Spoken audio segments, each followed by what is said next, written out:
Bugungi mavzumizda binar birikmalar va kimyoviy reaksiyalarni tenglamalari haqida gaplashamiz. Ya'ni bugun binar birikmalarni o'rganar ekanmiz va kimyoviy tenglamalarini yozishni mustaqil ravishda o'rganib boshlaymiz. Birinchi bo'lib binar birikmalardan boshlaymiz. Binar birikmalar deb nimaga aytiladi? Binar birikmalar deb ikki xil element atomidan tashkil topgan birikmalarga binar birikmalar deyiladi. Binar birikmalar har doim id qo'shimchasi bilan tugaydi. Esimizdan chiqarmaymiz. Ikki xil element atomi bo'ldimi? Ikki xil element atomi hammasi mana bu yerda yozilganlar binar birikmalar. Ikki xil element atomidan tashkil topdimi? Demak, u oxiri id qo'shimchasi bilan tugar ekan. Ana endi binar birikmalar anorganik birikmalarning eng muhim sinflari emas. Anorganik birikmalarning sinfiga kiradi. Eng muhimi 4 ta edi. Oksid, asos, kislota, tuz. Bularning ichida ayrim tuzlar ham mavjud va ulardan tashqari boshqa bir alohida sinf sifatida aytiladigan tuzsimon moddalar deb yuritiladilar. Tuzsimon moddalar ham mavjud. Shular bilan gaplashamiz. Unda birinchi binar birikmamiz sinfi ftaritlar sinfi hisoblanadi. Ftaritlar ana endi e'tibor beramiz. Nomlanishini o'rganar ekanmiz bunda faqat va 10 ta sinfda qaysi element mavjud va uning valentligi nechaga tengligini o'rgansak, binar birikmalarni tushungan bo'lar ekanmiz. Demak, birinchi sinfimiz ftaritlar. Ftaritlar qanday nomlanadi? Ftaritlarda har doim ftor bo'ladi va valentligi 1 bo'ladi. Xloridlarda xlor har doim bo'ladi va valentligi 1 bo'ladi. Bromidlarda bron bo'ladi, valentligi har doim bron 1 bo'ladi. Yodidlarda har doim yod bo'ladi, valentligi 1 bo'ladi. Sulfidlarda har doim oltin gugurt bo'ladi, valentligi 2 ga teng bo'ladi. Fosfidlarda har doim fosfor bo'ladi, valentligi 3 bo'ladi. Nitritlarda har doim azot bo'ladi, valentligi 3 bo'ladi. Karbidlarda har doim uglerod bo'ladi, valentligi 4 bo'ladi. Gidridlarda har doim vodorod bo'ladi, valentligi 1 bo'ladi. Silitsidlarda har doim kremniy bo'ladi, valentligi 4 bo'ladi va shu elementlar bilan tugaydi. Ya'ni birinchi qanaqadir element keladi va undan keyin mana shu qaysi sinf vakili bo'ladigan bo'lsa, o'sha element bilan tugaydi. Misol uchun silitsidlar bo'lsa, har doim kremniy bilan tugaydi va kremniyning valentligini siz har doim 4 valentli qilib yozishingiz kerak degani. Mana endi qisqacha nomlanishiga to'xtalib o'tamiz. Misol uchun ftaritlar sinfi. Ftaritlarda birinchi element yoziladi, keyin ftor yoziladi. O'qilganda birinchi dastlabki elementning nomi aytiladi, valentligi o'zgaruvchan bo'lsa, valentligi aytiladi va oxirida sinfining nomi qo'shib qo'yiladi.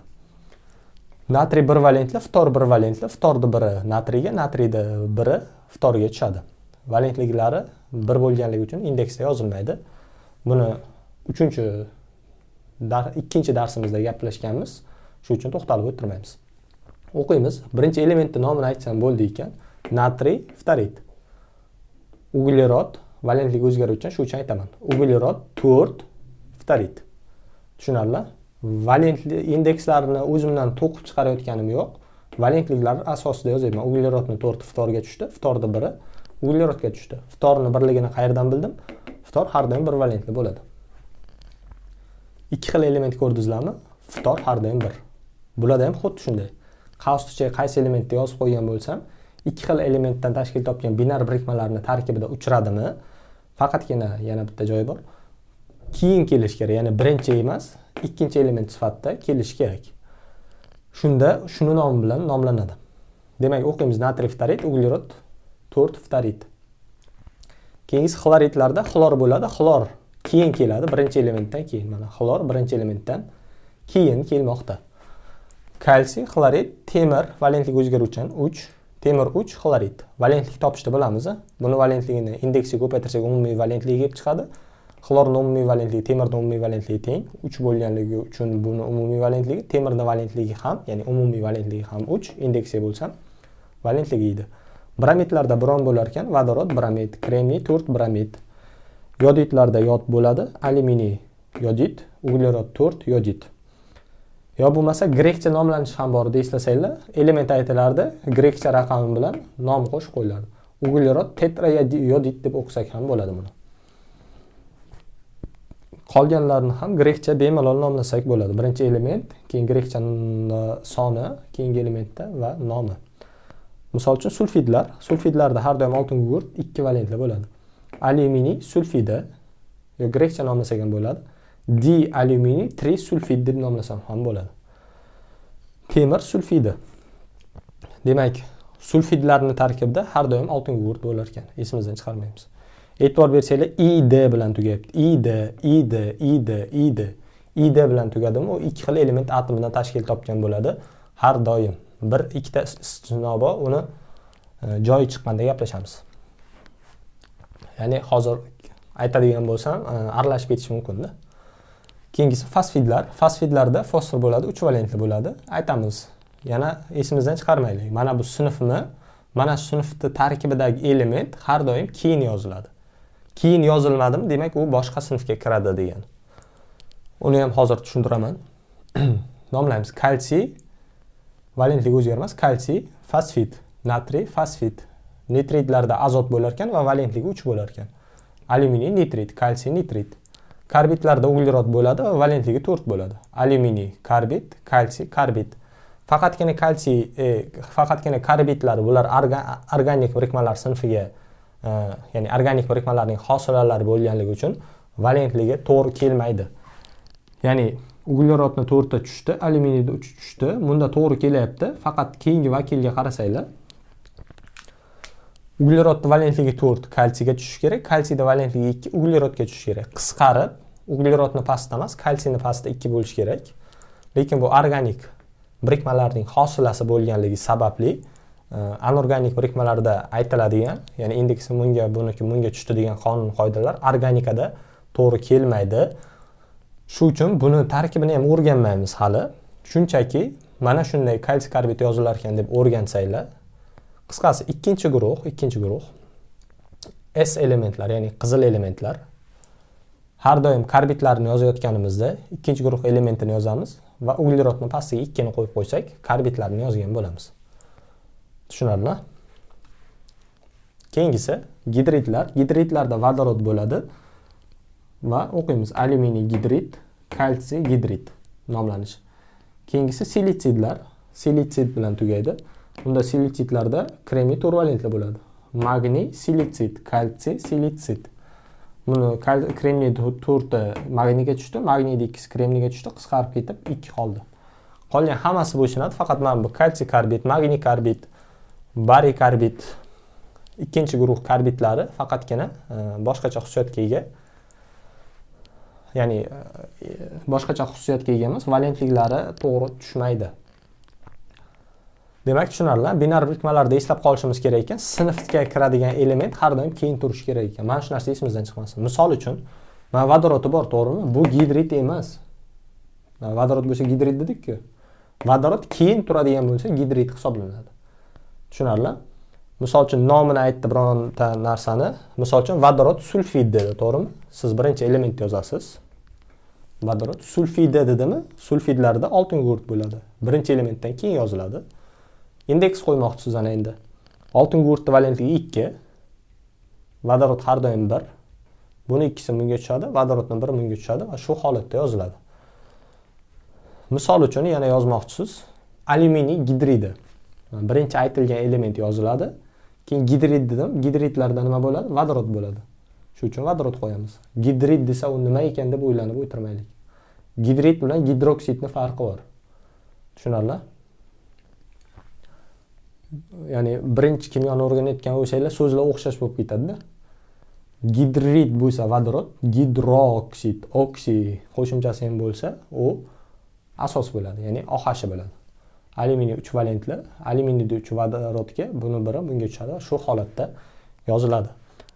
Adashmasam binar birikmalar tushunarli bo'ldi. Savollaringiz bo'lsa, bemalol o'zimdan Telegram orqali so'rashlaringiz mumkin. Binar birikmalarni o'rgandik. Yana endi kimyoviy reaksiyalarni noananaviy usulda o'rganamiz. Ya'ni oksidlarnikini alohida, asoslarnikini alohida, kislota, tuznikini alohida emas, hammasini bitta qilib o'rganamiz.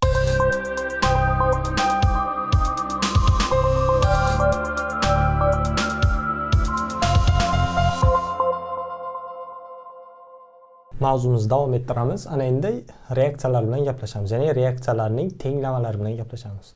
Esimizda bor, kimyoviy reaksiyalar bu tajribada amalga oshirganimiz, uni yozuvda yozganimiz esa kimyoviy reaksiyaning tenglamasi deb ataladi.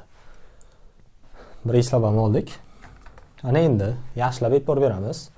Kimyoviy reaksiya tenglamalarini yozish kimgadir qiyin tuyulishi mumkin, lekin undan oson narsa yo'q. Juda ham oson yozish. Faqatgina noananaviy tarzda yondashganmiz. Shunga e'tibor beramiz. Birinchisi yonish reaksiyalarining tenglamalarini gaplashamiz. Yonish reaksiyalaridan ko'p uchraydigan oddiy moddalarning yonishi va ko'p uchraydigan murakkab moddalarning yonish reaksiyalari bilan gaplashamiz. Yonish degani kislorod qo'shish degani. Ya'ni kislorod ta'sirida boradigan reaksiyalar yonish reaksiyalari deb ataladi. Oddiy moddalarning yonish haqida gaplashamiz. Mana bu joyda deyarli hamma oddiy moddaning yonish tenglamalari berilgan. Faqat tushuntirganimda yaxshilab e'tibor beringlar. Birinchisi, uglerodni yoqamiz. Har doim oddiy moddalar yongan vaqtda ularning oksidlari hosil bo'ladi. Masalan, uglerod yonsa, uglerodning oksidi hosil bo'ladi. Uglerodni valentligi ikki xil, 2 va 4 valentli bo'lishi mumkin. Shu uchun uglerod 2 oksidni va uglerod 4 oksidini hosil qiladi. Qachon uglerod 2, qachon uglerod 4? Umuman qachon kichkina valentlik, qachon yuqori valentlik namoyon qiladi deb savol beradigan bo'lsangiz, agar kislorod kam bo'ladigan bo'lsa, kichik valentli oksidini, kislorod ko'p bo'ladigan bo'lsa, yuqori valentli oksidini hosil qiladi. Uglerod demak, uglerod 2 oksid yoki bo'lmasa uglerod 4 oksidini hosil qilar ekan, kislorodning kam ko'pligiga qarab. Fosfor kislorod kam bo'lsa, fosfor 3 oksidini, kislorod mo'l bo'ladigan bo'lsa, fosfor 5 oksidini hosil qiladi. Oltin gugurt kislorod kam bo'ladimi, ko'p bo'ladimi, uglerod 4 oksidini hosil qiladi. Agar oltin gugurt kislorod kam bo'ladimi, ko'p bo'ladimi, oltin gugurt 4 oksidini hosil qiladi. Agar kislorod ta'sirida yana katalizator ham qo'shadigan bo'lsak, oltin gugurt 6 oksidni hosil qiladi. Ya'ni oltin gugurtga kislorod qo'shganimizda katalizator bo'lsagina esimizdan chiqarmaymiz.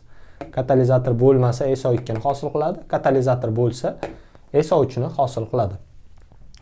Ana endi kremniy kislorod bilan kirishib, kremniy 4 oksidini hosil qiladi. Azot kislorod bilan odatdagi sharoitda umuman reaksiyaga kirishmaydi. Ayrim manbalarda 1200 gradus, ayrim manbalarda 2000 gradusgacha berilgan. Ya'ni 1200 gradus yoki shu 2000 gradus oralig'ida azot bilan kislorod azot 2 oksidini hosil qiladi. Alyuminiy kislorod bilan reaksiyaga kirishib, alyuminiy 3 oksidini hosil qiladi. Temir kislorod bilan kirishib, temir 2 oksidini hosil qilishi mumkin, temir 3 oksidini hosil qilishi mumkin. Yo bo'lmasa qo'sh oksidini ham hosil qilishi mumkin ekan. Bu sharoitdan kelib chiqqan holatda va masalaning shartidan kelib chiqqan holatda bo'ladi. Biz deyarli metal maslarni gaplashdik. Faqat metal maslardan galogenlar va inert gazlar kislorod bilan reaksiyaga kirishmaydi. Galogenlar degani bu 7-guruh sariq elementlar, ya'ni xlor, brom, yod elementlari galogenlar deyiladi. Keyin oltin va platina ham reaksiyaga kirishmaydi kislorod bilan va inert gazlar ham. Inert gazlar degan 8-guruh sariq elementlar, ya'ni geliy, neon, argon, radon, shular inert gazlar deyiladi. Shular kislorod bilan reaksiyaga kirishmaydi. Bularni yodlab olsak, qolgan deyarli hamma elementlarning atomlari yo bo'lmasa oddiy moddalari kislorod bilan har doim reaksiyaga kirishadi. Faqatgina sharoitini to'g'rilab berish kerak. Tamom. Ko'pincha kislorod bilan yuqori valentli oksidlarni hosil qiladi. Ko'pincha. U ham masalaning shartidan kelib chiqqan holatda, qisqasi elementlar kislorod bilan, ya'ni oddiy moddalar kislorod bilan reaksiyaga kirishib, ularning oksidlarini hosil qiladi. Ana endi murakkab moddalarni tushuntiraman. Ko'p yonish reaksiyalari, ko'p uchraydigan murakkab moddalarning yonish reaksiyalari haqida asosan sizlarga mana shu tenglamalar tushadi. Bundan ortig'i tushish ehtimoli juda kam. Uglerod vodoroddan tashkil topgan har qanday birikma farqi, uglerod 50 ta bo'ladi, vodorod nechta bo'ladi? X, Y qilib qo'yganman, xohlagan son bo'lishi mumkin. Asosan bular organik birikmalar hisoblanadi. Uglerod vodoroddan tashkil topgan birikmani siz organikmi, anorganikmi farqlab o'tirmang. Yoqdingizmi, SO2 bilan suvni hosil qiladi har doim. Fosforda vodorodli birikmasi kislorod bilan birgalikda, ya'ni umuman hamma murakkab moddalar birinchi elementning oksidini, ikkinchi elementning oksidini hosil qiladi. Ya'ni fosforni oksidini hosil qiladi, vodorodni oksidini hosil qiladi. Keyin vodorod sulfid bilan kirishgan vodorodni oksidini hosil qiladi, oltin gugurtni oksidini hosil qiladi. Kremniy H4 bilan kirishsa, kremniyni oksidini hosil qiladi va vodorodni oksidini hosil qilyapti. Keyingisida bularda e'tibor bersanglar eng yuqori oksidlarni hosil qilyapti. Faqat mana bu tenglamada SO3 ni hosil qilmayapti. Ya'ni oltin gugurt eng yuqorisi 6 valentli bo'ladi-ku. 6 valentlini hosil qilmayapti, 4 ni hosil qilyapti. Sababi katalizator yetishmayapti. Agar katalizator qo'shadigan bo'lsak, bu ham SO3 ga aylanib eng yuqorisini hosil qiladi. Ya'ni qaysi biri edi, necha valentlisini hosil qiladi deb o'ylab o'tirmaymiz, eng yuqorilarini hosil qilyapti. Kremning eng yuqori 4 valentli oksidini. Oltin gugurt ham eng yuqorisini hosil qilmayapti, sababi katalizator yo'q. Fosfor eng yuqori 5 oksidni hosil qilyapti. Uglerod eng yuqorisi 4 valentlikisini hosil qilyapti. Keyin esa ammiak kislorod bilan, ammiak deyiladi bu moddamizning nomi, NH3. Ammiak degani bu tarixiy nomlanish. Ammiak kislorod bilan birgalikda agar katalizator bo'ladigan bo'lsa, NO suvni hosil qiladi, ya'ni azotni oksidini, vodorodni oksidini. Agar katalizator bo'lmasa, azot va suvni hosil qiladi. Mana shu tenglamani yodlab olishimiz kerak. Iloji bo'lsa, koeffitsiyentlarni ham yodlab olinglar. Sal tenglashtirish murakkabroq bo'lishi mumkin sizlar uchun. Buni yodlab olsanglar, qolganlarini tenglashtirmaganman e'tibor bergan bo'lsanglar, ularni o'zlaringiz mustaqil ravishda qancha ko'p tenglashtiradigan bo'lsanglar, shuncha ko'p foydasi bo'ladi. Ya'ni tenglashtirishni boshlang'ich etapda o'zlaringiz mustaqil ravishda o'rganganlaringiz qulay. Ya'ni ikki tarafda har doim elementning atomlari teng bo'lishi kerak. Ya'ni misol uchun mana azot bu tarafda 4 ta, bu tarafda ham 4 ta. 12 ta vodorod bor, bu tarafda ham 12 ta vodorod. 6 kare 2 12. Mustaqil o'rgansanglar qulayroq bo'ladi. Faqat mana bu ikkita reaksiya esdan chiqmasin, yodlab olishimiz kerak.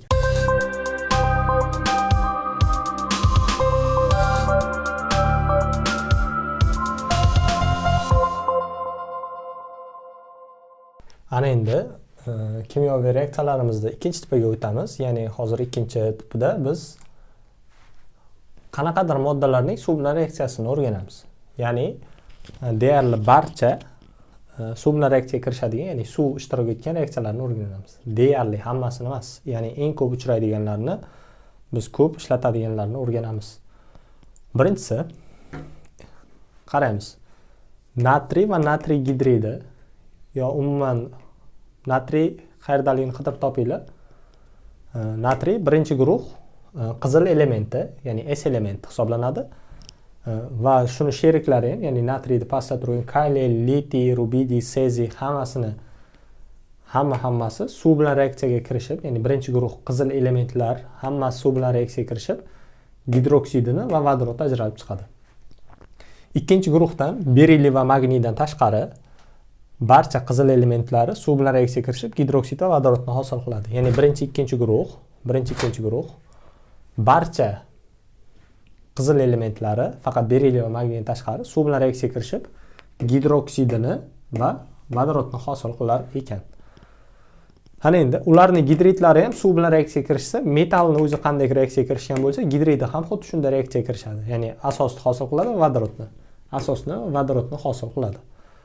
Oksidlar suv bilan reaksiyaga kirishsa, faqatgina asosni hosil qiladi, vodorod esa ajralib chiqmaydi. E'tibor beradigan natriy metal gidridi, oksidi suv bilan reaksiyaga kirishib, hammasi asosni hosil qilyapti. Yodlash juda ham oson.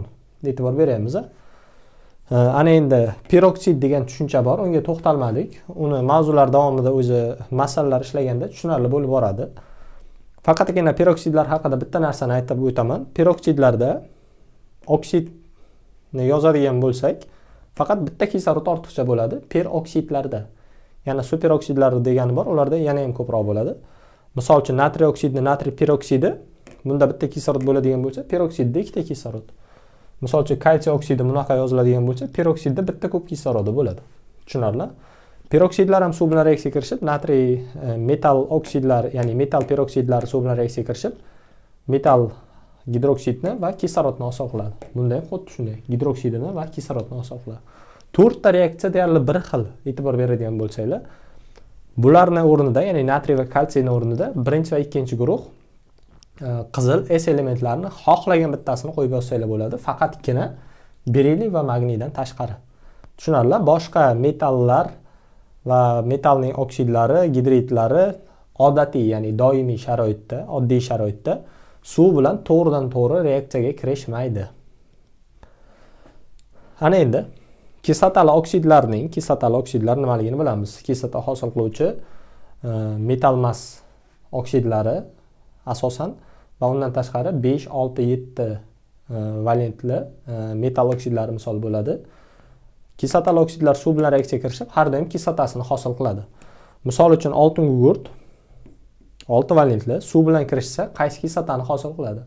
Bizda ikkita oltin gugurtning asosiy kislotasi bor, sulfit T va sulfat kislota. Ya'ni kislorodli kislotalarning ikkitasi bor, sulfit va sulfat. Sulfitda oltin gugurt 4 valentli, sulfatda esa 6 valentli. Oksidimiz 6 valentli bo'lgandan keyin kislotasining tarkibida ham oltin gugurtimiz 6 valentli bo'lishi kerak. Tushunarli? Ya'ni kislotali oksidlar suv bilan reaksiyaga kirishib kislotasini hosil qiladi, valentligiga muvofiq faqat. Keyin bir ikkita kislotali oksidlar bor. Ular ikki xil, uch xil kislotalarni hosil qilishi mumkin. Misol uchun fosfor. Uni anorganik kimyo qismida o'rganamiz. Hozir biz umumiy kimyo qismini o'taymiz. Shuning uchun alohida e'tibor berib ketmaymiz. Kremniy 4 oksidi suv bilan reaksiyaga kirishmaydi. Bittagina kislotali oksid esimizdan chiqarmaymiz, suv bilan reaksiyaga kirishmaydi. Qolgan hamma kislotali oksidlar sharoitdan kelib chiqqan holatda o'zlarining kislotasini hosil qiladi. Ana endi fosfidlar, nitritlar, silitsidlar suv bilan reaksiyaga kirishganda fosfidlar, nitritlar, silitsidlar, borsin karbidlar hammasi suv bilan reaksiyaga kirishganda metalini e'tibor beryapsizlar. Metal hammasi to'rttasini gidroksidini hosil qiladi va fosfid, nitrit, silitsid, karbidlar esa vodorodli birikmalarni hosil qiladi.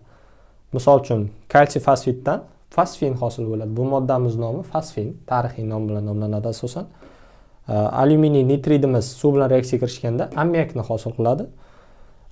Magniy silitsidimiz suv bilan reaksiyaga kirishib silanni hosil qiladi. Bularning tarixiy nomini yoza olaylik. Ko'p ishlatiladi. Fosfin, nitrid, silitsid, silan.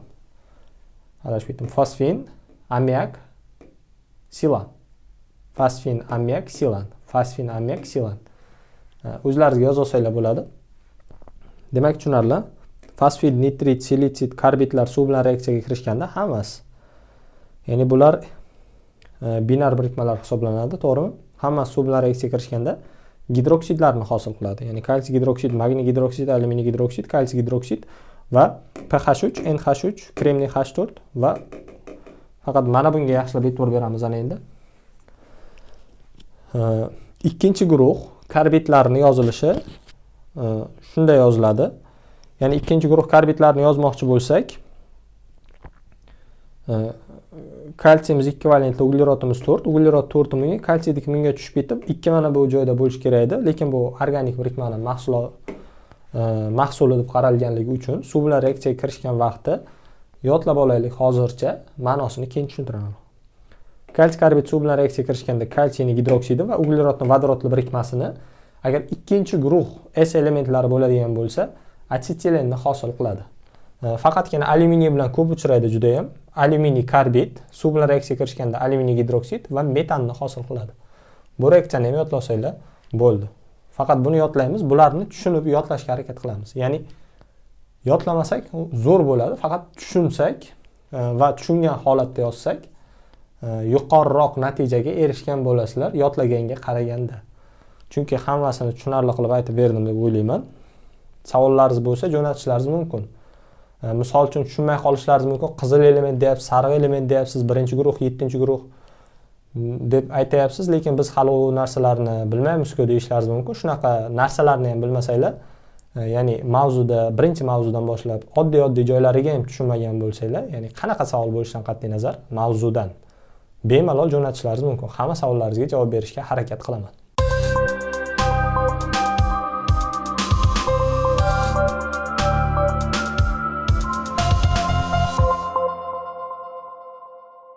Ana endi parchalanish reaksiyalarini boshlaymiz. Parchalanish reaksiyalari ikkiga bo'ldim. Endi o'zim tushuniladigan va tushunib yodlanadigan. Bunaqa hech qaysi kitobda berilmagan bunday qilib. O'zimni endi shunaqa usulda tushuntirgim keldi. Yaxshilab e'tibor beringlar. Birinchisi tushuniladigan reaksiyalar, ya'ni parchalanish reaksiyalarining tushuniladiganlari. Asoslarini 3 ga bo'lgandik: suvda erimaydigan, suvda eriydigan va amfoter. To'g'rimi? Ularni yodlagan bo'lishlari shart. Bo'lmasa bu mavzuni eshitibmasdan o mavzuga o'tinglar sirasi. Suvda erimaydigan va amfoter gidroksidlar parchalanadi. suvda eriydiganlari uncha-munchaga oddiy sharoitda parchalanmaydi. Demak, suvda erimaydigan va amfoter gidroksidlar parchalanganda ularning oksidlari va suvni hosil qiladi. Misol uchun, temirchi gidroksidda temirchi valentlimi, temirchi oksidini va suvni hosil qiladi. Xuddi shu kabi kuchsiz kislotalar, asosan kuchsiz kislotalar, deyarli hamma kislotalar parchalanadi. Kislotalar parchalanganda ularning oksidi va suvni hosil qiladi. Oltin gugurt turvalentli, oksiddan turvalentli. Faqat buni aytmayman, umuman kislotalarga taalluqli bu gaplarim. Ya'ni kislotalar parchalanganda kislotali oksidni va suvni hosil qiladi. Ana endi yaxshilab e'tibor beringlar. Birinchi guruh S elementlarini, ya'ni qizil elementlar borki, gidrokarbonatlari parchalanadi. Parchalanganda karbonati, karbon tanglik suv. Natriy o'rnida litiy bo'lishi mumkin, kaliy bo'lishi mumkin, seziy, rubidiy bo'lishi mumkin. Ikkinchi guruhni esa karbonatlari parchalanadi. Birinchi guruhda gidrokarbonatlar, ikkinchi guruhni karbonatlari parchalanadi. Ikkinchi guruhda karbonatlari parchalanganda kalsiy oksidi bilan uglerod oksidini hosil qiladi. Ya'ni kalsiy karbonatni, metalni oksidini va yonida turgan qaysi kislotani qoldig'i bo'ladigan bo'lsa, shu kislotani oksidini, ya'ni uglerod bo'lgani uchun uglerod turoksidini, ya'ni karbonat kislota bo'lgani uchun karbonat angidridni hosil qiladi. Ana endi nitratlarning parchalanishi bor. Bularni bekitib jadvali bor. Telegram kanalga tashlayman. Davriy sistemani orqa tomonida berilgan bekitib qatori. Shu bekitib qatori asosida parchalanadi bular. Men aytmayman hozir, shu davriy sistemani orqasida berilgan. Qiziqadiganlar qidirib topadi endi. Nitratlar parchalanganda 3 xil parchalanishi mumkin ekan. Ayrim nitratlar bor ekan, ya'ni ayrim metal bo'ladi endi. Metal nitrat, metal nitrat, metal nitrat. Bekitib qatorida qaysidir metaldan qaysidir metalgacha bo'lgan nitratlar parchalanganda ularning nitritini va kislorodni hosil qiladi. Yana shu qaysidir metaldan qaysidir metalgacha bo'lgan nitratlar parchalanganda metalning oksidini, NO2 ni, kislorodni hosil qiladi. Uchinchi tip nitratlar parchalanganda, ya'ni qaysidir metaldan qaysidir metalgacha bo'lgan nitratlar bekitib qatori bo'yicha parchalanganda metalni, NO2 ni, kislorodni. Ya'ni qaysi metaldan qaysi metalgacha dedik, o'sha oraliqdagi to'rtga metalni qo'ysanglar, xuddi shu usulda parchalanadi. Ya'ni metallarni almashtirib qo'ysanglar bo'ldi degan. Ya'ni bularni yodlab o'zimizni qiynab o'tirishimiz kerak emas ekan. Gidroksidlarni ham har bittasini parchalanishini yodlash, kislotalarni ham, gidrokarbonat, karbonatlarni ham har bittasini parchalanishini yodlab o'tirish shart emas ekan. Hammasi bir xil usulda parchalanadi, faqat metallarni almashtirib qo'yasizlar. Misol uchun temirda, natriyda, kalsiyda va metallarni almashtirsanglar shu usulda parchalanadi. Bu tushunsak bo'ldi ekan. Ana endi tushunib yodlanadigan, ko'p uchraydigan parchalanish reaksiyalari. Kaliy permanganat parchalanganda kaliy manganat margan sort oksidi kislorod. Bu kaliy xlorovich, kaliy xlorat deyiladi yoki bo'lmasa bularni tarixiy yo bo'lmasa turmushdagi nomlanishi deb aytgan edik. Bertoli tuzi deb ataladi. Bertoli tuzi ikki xil parchalanadi. Birinchisi katalizatorsiz parchalanadi. Katalizatorsiz parchalanganda kaliy xlorid bilan kaliy perxlorat hosil bo'ladi. Katalizator ishtirokida parchalanadigan bo'lsa, kaliy xlorid bilan kislorod ajralib chiqadi. Keyingisi nitrat bilan nitrit. Ammoniy nitrat va ammoniy nitritni parchalanishini ko'ramiz. Ammoniy nitrat parchalanganda azot oksidi suv, ammoniy nitrit parchalanganda azot bilan suv hosil bo'ladi.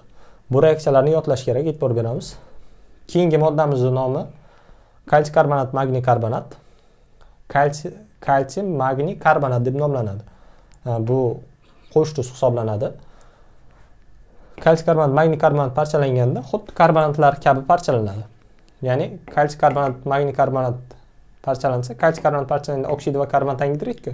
Bunda ham kalsiy oksid, magniy oksid va karbonat angidridni hosil qiladi. Tushunarli? Bu dolomitni parchalanishi juda ham ko'p uchraydi masalalarda.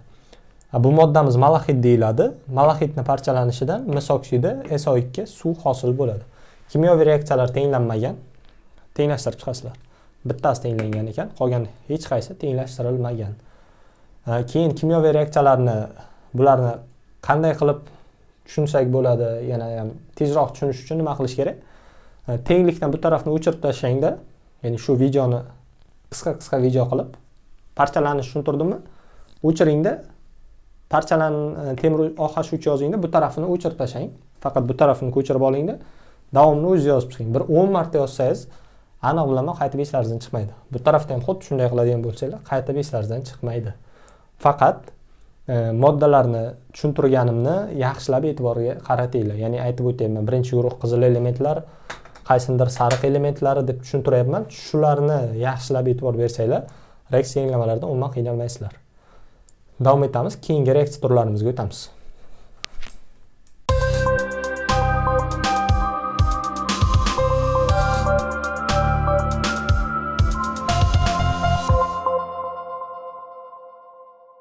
Mana endi keyingi tiplarga o'tamiz. Birikish reaksiyalar haqida gaplashamiz. Boshqa birikish reaksiyalar haqida gaplashib bo'ldik. Shulardan qolgan birikish reaksiyalar bular.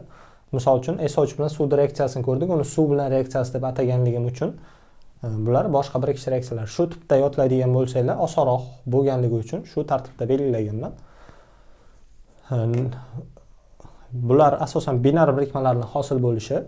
Ikkita elementni o'zaro qo'shsanglar, shu binar birikma hosil bo'ladi. Misol uchun sulfid demoqchimisizlar.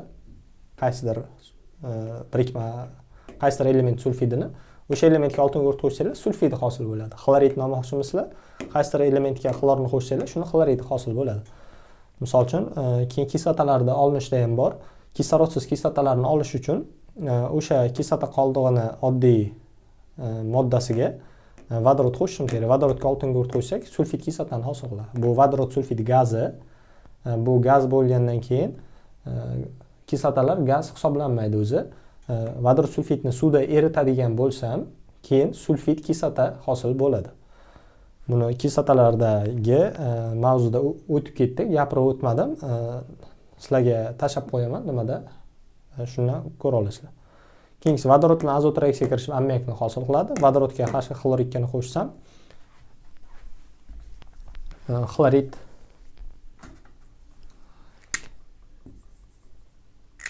vodorod xloridni hosil qiladi. Bu birikish reaksiyalari edi. Juda ham oson, e'tibor bersanglar. Shuni biriktirib qo'ysam bo'ldi. Faqat valentliklarini to'g'ri qo'yinglar. Mana shu valentliklarini to'g'ri qo'ysanglar bo'ldi. Keyin men bularga nima uchun 2 qo'yganman? Ikkinchi darsimizda aytib o'tib ketganman. Bular nima uchun 2 bo'lish sababini. Bular har doim pastida 2 holatda bo'ladi, ya'ni molekulyar holatda yoziladi. Sabab bular atomar holatda uchramaydi. Juda ham aktiv zarracha bo'lganligi uchun o'zaro birikib molekulyar holatga o'tib oladi.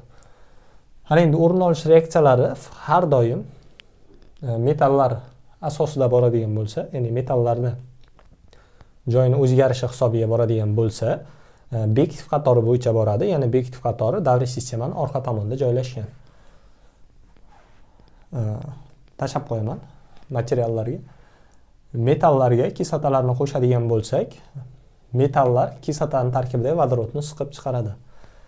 Misol uchun temirga H-xlorni qo'shsam, temir vodorodni siqib chiqaradi va vodorod alohida ajraladi.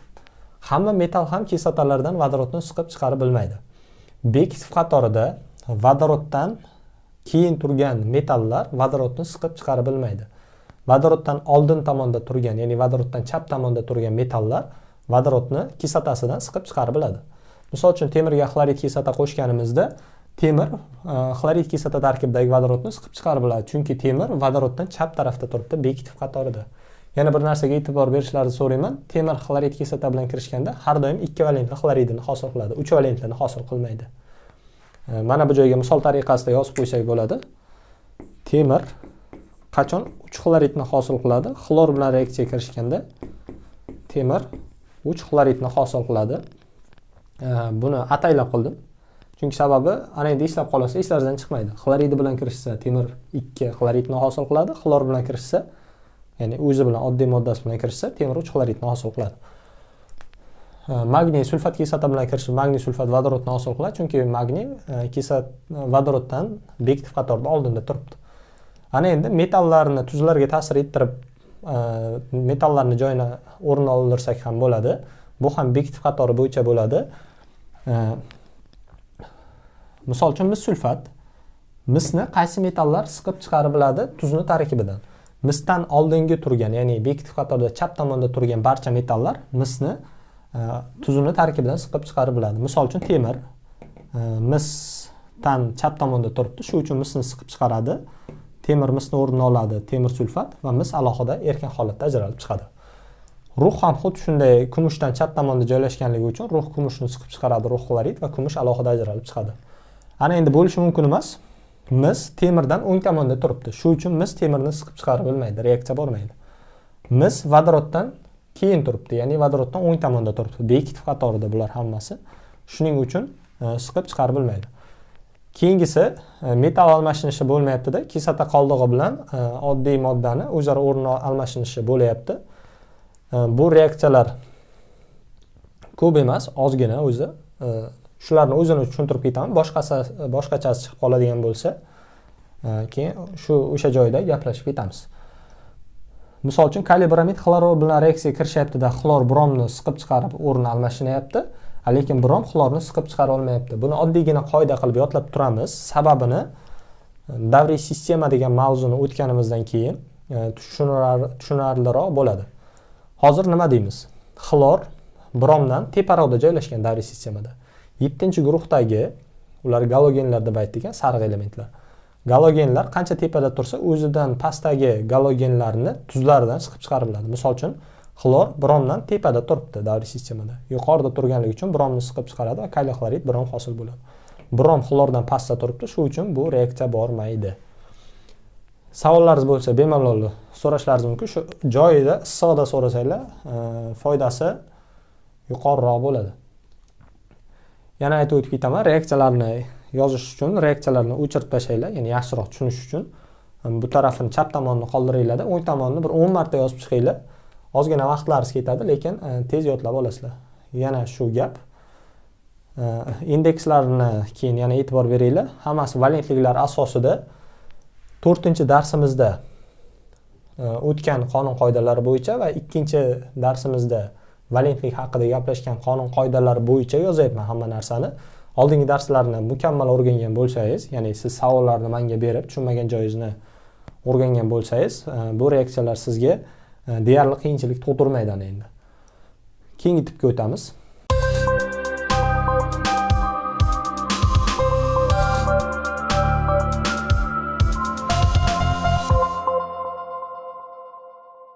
Ana endi yaxshilab e'tibor beramiz. Juda muhim joyga keldik. E'tibor beramiz jadvalga. Jadvalda kislota yo bo'lmasa kislotali oksid, asos yo bo'lmasa asosli oksid, amfoter yo bo'lmasa amfoterning oksidi. Kislota kislotali oksid, asos asosli oksid, amfoter gidroksid yo bo'lmasa uning oksidi. Kislota bor so'zlar umuman ikkalasi bir-biri bilan reaksiyaga kirishmas ekan. Asoslar bilan asoslar ham umuman reaksiyaga kirishmas ekan, o'zaro bir-biri bilan. Amfoter bilan bir-biri bilan reaksiyaga kirishmas ekan.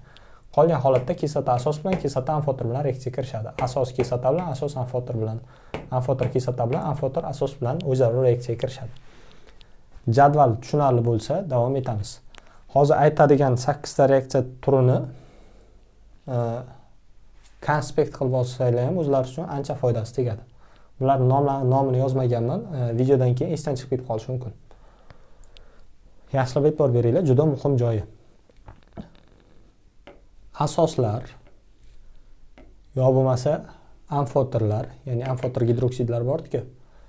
Umuman gidroksidlar yoki ularning oksidlari, gidroksidlar, ya'ni asoslar yoki asoslarning oksidlari kislota yoki kislotali oksid bilan reaksiyaga kirishgan vaqtda tuz va sharoitga qarab suv hosil bo'ladi. Sharoitga qarab degani, agar ikkita oksid o'zaro kirishib qoladigan bo'lsa, misol uchun natriy oksid bilan SO3 kirishsa, vodorod yo'q, qanday suv hosil bo'ladi degan sharoitdan kelib chiqqan holatda demoqchiman. Ya'ni natriy oksid SO3 kirishsa, natriy sulfatni o'zini hosil qiladi. Bunda almashinish reaksiyasi bo'ladi. Ya'ni oksidlarga e'tibor bermasak, natriy vodorodni siqib chiqaradi, natriy sulfat va vodorod OH bilan birgalikda suvni hosil qiladi. Natriy oksid bo'ladigan bo'lsa, natriy vodorod bilan almashadi, vodorod bilan kislorod suv, natriy bilan SO4, natriy sulfat degani. Tushunarli bo'lsa, buni biz oldingi mavzumizda ham, ya'ni oldingi darsimizda ham aytib o'tgan edik. Oldingi darsimizda bizlar nisbatga qarab tuzlarni hosil qilgandik. Bunda ham xuddi shunday nisbatlar kabi tuzlar hosil bo'ladi. Faqat biz o'rta tuzni chiqarib yozib qo'yganmiz. Siz u qoidaga amal qilishingiz shart. Ko'pchilik holatlarda aytgan edim, masalaning shartida hosil bo'lgan modda haqida aytilmagan bo'lsa va masalada dastlabki moddalardan bittasini massasi berilgan yo moli berilgan bo'lsa, unda har doim o'rta tuz hosil qilishimiz mumkin. Agar qandaydir boshqa tuzlar hosil bo'lganiga urg'u berilmagan bo'lsa. Demak, tushunarli. Asoslar bilan amfoterlar umuman gidroksidlar va ularning oksid kislotalar bilan kirishganda har doim tuz va suvni hosil qiladi. Bu reaksiyalar neytrallanish reaksiyasi ham deb ataladi. Keyingisi ana endi tuzlar bilan reaksiyasini ko'ramiz. Tuzlar. Tuzlar bilan asoslar kirishadi, tuzlar bilan kislotalar kirishadi, tuzlar bilan tuzlar reaksiyaga kirishadi. Faqat sharti bor. Reaksiyadan keyin cho'kma, gaz yo bo'lmasa suv hosil bo'lishi kerak. Bu ikkalasiga ham taalluqli. Faqat birikish bo'lib qoladi mana bunda. Shu qoida amalga oshmaydi. Ya'ni almashinish reaksiyalarining hammasida gaz, cho'kma, suv hosil bo'lishi kerak. Faqat almashinishda. Qolganida gaz, cho'kma, suv hosil bo'lmagan holatda ham reaksiya borishi mumkin. Lekin almashinish bo'ldimi, har doim cho'kma, gaz, suv hosil bo'lmasa reaksiya bormaydi. Suv deyilmaydi o'zi, kondensatsiyalanadigan moddalar ham bor. Shu kondensatsiyalanadigan moddalar hosil bo'lsa ham reaksiya boradi. Ya'ni kondensatsiyalanadigan modda gaz, cho'kma hosil bo'lishi kerak. Ana endi mis sulfat bilan kaliy OHni ko'ramiz. Almashtirib ko'ramiz, qo'rqmasdan tuzlarga asoslarni qo'shamiz. Almashtiraman. Cho'kma hosil bo'ldimi? Mis gidroksid cho'kma, demak reaksiya boradi. Kaliy karbonatga H klorni qo'shaman. Vodorod kaliy bilan almashadi. Kaliy xlorid plus karbonat kislota hosil bo'lishi kerak edi. Kislotalarda aytgan edik, karbonat kislota beqaror bo'lganligi sababli parchalanib ketadi. Keyingisi tuz bilan tuz. Yozib ko'rdik. Natriy bilan kalsiyni almashtirdim. Natriy xlorid, kalsiy karbonat hosil. Kalsiy karbonat cho'kma, demak reaksiya bordi. Bular tushunarli bo'lsa, ana endi asoslar bilan amfoterlarning reaksiyasini gaplashamiz. Eng ko'p uchraydiganlari mana shu, lekin ya'ni masalalarda eng ko'p uchraydi. Ya'ni institutga topshirgan vaqtimiz davlat test markazi tomonidan tuzilgan savollarda asosan mana shu reaksiyalarga urg'u beriladi. Bularga ham tushadi, faqat bularga boshqacha mehr beriladi. Yaxshilab e'tibor beramiz. Amfoterlar asoslar bilan kirishadi dedik. Faqatgina lekin qoidasi bor. Suvda eriydigan asoslar borki, shular va shularning oksidlari bilan reaksiyaga kirishadi. Amfoter oksid suvda eriydigan, ya'ni suv bilan reaksiyaga kirishadigan asosli oksid. Asosli oksid bilan kirishganda tuzni hosil qiladi. Bu berillat kislotani tuzi, natriyli. Xuddi mana bu birinchi tipga to'g'ri keladi. Natriy oksid SO3 bilan kirishib tuzni hosil qiladi. Bu ham xuddi shunday. Agar ana endi kaliy gidroksid, alyuminiy 3 oksidini qo'shaymiz, bunda ham tuzni hosil qilyapti va suvni hosil qilyapti. Bu ham xuddi mana shu reaksiyaga o'xshaydi. Keyingisida mana bu bilan mana buni e'tibor beraylik yaxshilab. Bunda ham amfoter. Amfoterlar kislota bilan reaksiyaga kirishgan vaqtda, bu g'irt kislotada. Kislota bilan reaksiyaga kirishgan vaqtda amfoterlar asos xossasini namoyon qiladi. Amfoterlar ishqorlar bilan reaksiyaga kirishganda, ya'ni gidroksidlar bilan reaksiyaga kirishganda kislota xossasini namoyon qiladi. Tushundingizmi? Amfoter ikki xil xossani namoyon qilardiki, ham kislota, ham asos. Qachon asos, qachon kislotali. Kislota bilan kirishsa asos xossasini namoyon qiladi. Ya'ni xuddi mana bularga o'xshab reaksiyaga kirishadi degani. Ishqorlar bilan, ya'ni asoslar bilan reaksiyaga kirishganda kislota xossasini namoyon qiladi. Xuddi kislotali oksidga o'xshab kislota qoldig'iga aylanib oladi. Va alyuminiy oksid ham kislota qoldig'iga aylanib oladi. Metal alyuminiy kislotani qoldig'i alyuminiy O2. Keyingisi alyuminiy gidroksid bilan kaliy gidroksid. Ishqor bilan asoslarning gidroksidlari kirishadigan bo'lsa, kompleks tuzlarni hosil qiladi, yo bo'lmasa kompleks birikmalar ham deb ataladi. Bunga yaxshilab e'tibor beringlar mana bu reaksiyaga. Qolganlarda ham mana bu reaksiyada ham bu modda hosil bo'lishi mumkin. Hammasini yozib o'tirmadim, sal qiynamaslik uchun sizlarni. Bularni tashlab yuboraman Telegram kanalga. Shunda bemalol qarab olishlaringiz mumkin. Qolgan reaksiyalarni ham. Qolgan reaksiyalar ham shu tipda. Deyarli reaksiyalarni tugatdik. Boshqacha reaksiyalarimiz qolmadi.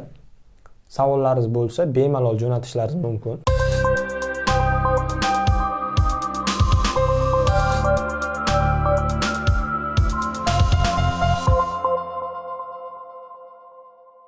birinchi 15-masalada aytib o'tyapti. 4,25 gramm ishqoriy metal suv bilan reaksiyaga kirishganda 560 ml gaz ajraldi degan masalaning shartida. 560 ml normal sharoitda gaz ajraldi degan. Ishqoriy metal degan 18-masalani ishlaymiz keyin ishqoriy yer metali degan. Ularning nima farqi bor? Ishqoriy metal degani birinchi guruh qizil elementlar bor-ku davriy sistemada. Birinchi guruh qizil, ya'ni S elementlari, ular ishqoriy metallar deyiladi. Ikkinchi guruh qizil S elementlari, qizil rangli elementlar qisqasi hammasi ishqoriy yer metali deb ataladi.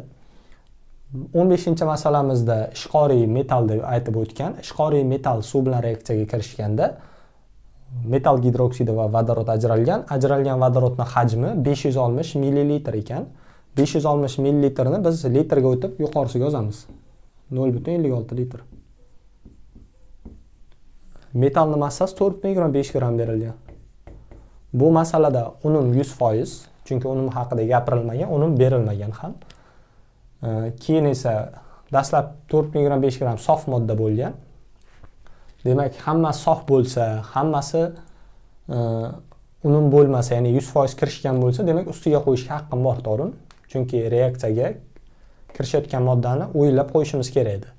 Birinchi navbatda sof bo'lishi kerak. Sofni ham reaksiyaga kirishgan qismi bo'lishi kerak. Reaksiyaning 100%, hammasi sof bo'lgandan keyin to'g'ridan-to'g'ri olib kelib qo'yishga haqqimiz bor. Hosil bo'lgan modda har doim ustiga qo'yishga haqqimiz bor. Chunki hosil bo'lgan modda iflos holatda chiqishi mumkin, lekin bizga sof holatda beriladi masalada. 0,56 litr vodorod gazi dedim, ustiga qo'rqmasdan olib kelib qo'ysak bo'ladi. Unumni hosil bo'lgan moddaga umuman aloqasi yo'q, dastlabki moddalarga bog'liq unum tushunchasi. Buni aytib o'tganmiz. Keyin ana endi litr degan masalalarni ishlamadik, ya'ni litr berilgan masalalarni.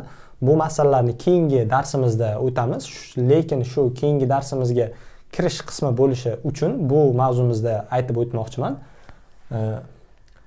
Biz masalaning shartida gram berilgan bo'lsa, pastiga misol uchun vodorod bo'ladigan bo'lsa 2 gram yozar edik shu holatda. Agar ta berilgan bo'lsa 6,02 10 + 23 ta.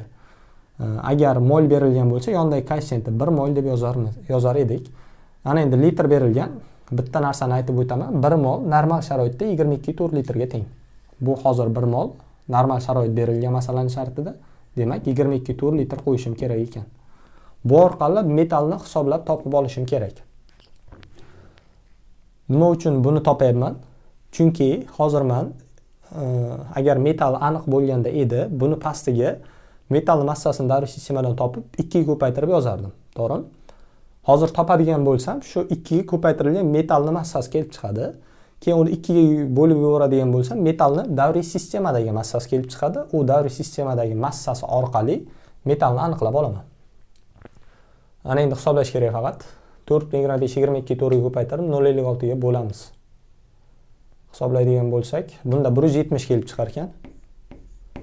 170 kelib chiqdi. Bu nechta metalning massasi? 2 ta metalning massasi. 2 ga bo'lib yuboradigan bo'lsam, bitta metalning massasi qoladi 85.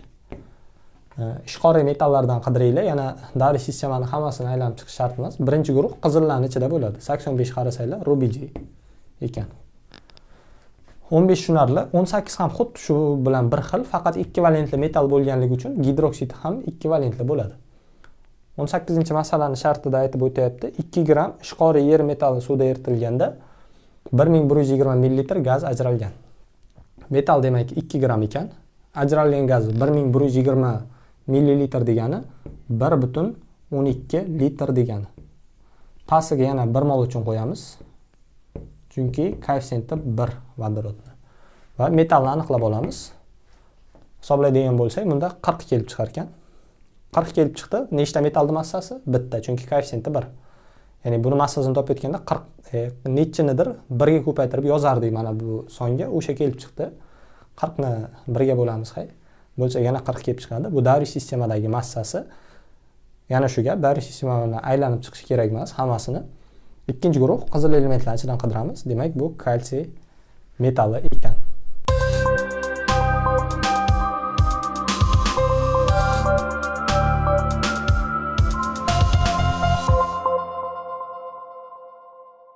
Ana Mana endi 19-masalaga yaxshilab e'tibor qaratinglar.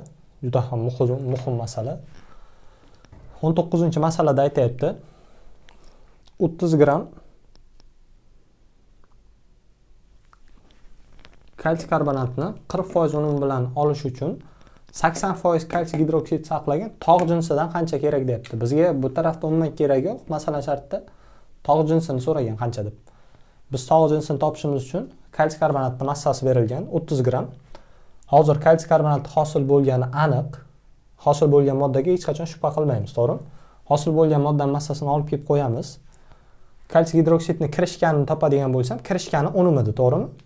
Bu tog' jinsidan ajratib olinganda sof holatda hammasi bo'lgan. Kirishgani, kirishmagani. Karbon tangidritlar faqat 40% kirishgan.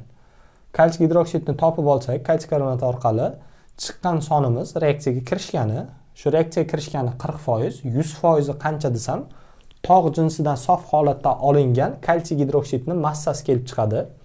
Tog' jinsidan sof holatda olingan kalsiy gidroksidni massasini topdik. U kalsiy gidroksid tog' jinsini 80% ni tashkil etadi. 100% ni topadigan bo'lsak, tog' jinsini massasi kelib chiqadi. Endi shu aytganlarimizni yozib ishlaymiz. 30 gram kalsiy karbonat berilgan. 30 gram kalsiy karbonat orqali kalsiy gidroksidni massasini topib olishimiz kerak. Buni hisob kitobini bilamiz. 100 gram. Bu 40, 34, 74 gram bo'ladi. X qilib topamiz. 22,2 gram bo'ladi. 22,2 gram kalsiy gidroksid kirishgan. 22,2 gram kalsiy gidroksid bu 40%. Ya'ni reaksiyaga kirishgan unum deb o'rgatganman. Reaksiyaga kirishgani 22,2 gram, shu 40% degani, ya'ni dastlabki sof kalsiy karbonatni, kalsiy gidroksidni 40% reaksiyaga kirishgan, ya'ni 22 gram kirishgan, shu 40%. 100% ni topadigan bo'lsam, reaksiyaga kirishgan va kirishmagan jami sof kalsiy gidroksid kelib chiqadi. Buni hisoblaydigan bo'lsam, 55,5 gram chiqar ekan. 55,5 gram kelib chiqdi. Bu kalsiy gidroksidni sofi, ya'ni tog' jinsidan ajratib olingan holatida bo'lgan. Buni keyin olib kelganda zavodlarda 55,5 gram kalsiy gidroksidni 40% unum bo'lganda kalsiy karbonat olgan. Ya'ni toza rasvo zavod bo'lgan ekan, chunki 40% unum degan juda ham yomon deganda. Ya'ni 1 tonna oltin etsangiz, 600 tonna oltinni to'kib yuborib, ya'ni isrof qilib, 400 tonna oltinni ishlatdi degandek gap. Masalaga qaytamiz. 55,5 gram kalsiy gidroksid ajratib olingan. 55,5 gram 40% kirishgan, ya'ni 22 gram kirishgan va undan 30 gram kalsiy karbonat hosil bo'lgan. Shu joyga tushunarli bo'lsa davom etamiz. 55,5 gram kalsiy gidroksid bu reaksiyaga kirishgan va kirishmagan tog' jinsidan ajratib kelingan kalsiy gidroksid. Shu kalsiy gidroksid tog' jinsini 80% ni tashkil qilar ekan. Men tog' jinsini o'zini topishim uchun 100% ni topishim kerak. Chunki tog' jinsida 20% qo'shimchasi ham bor. Ya'ni 80% kalsiy gidroksid saqlagan tog' jinsini massasi kelib chiqadi. 80% tog' jinsi degani 80% kalsiy gidroksid saqlagan tog' jinsi degani 80% ni toping degani emas. 80% kalsiy gidroksid saqlagan tog' jinsini massasini toping degani. Uni tarkibida 20% qo'shimchasi ham bo'lsin degani. Ya'ni sofim tog' jinsini 80% ni tashkil qilsin. Qo'shimchasi bilan birga topadigan bo'lsam, tog' jinsini massasi kelib chiqadi. Buni hisoblaysizlar, chiqqan son tog' jinsini massasi hisoblanadi.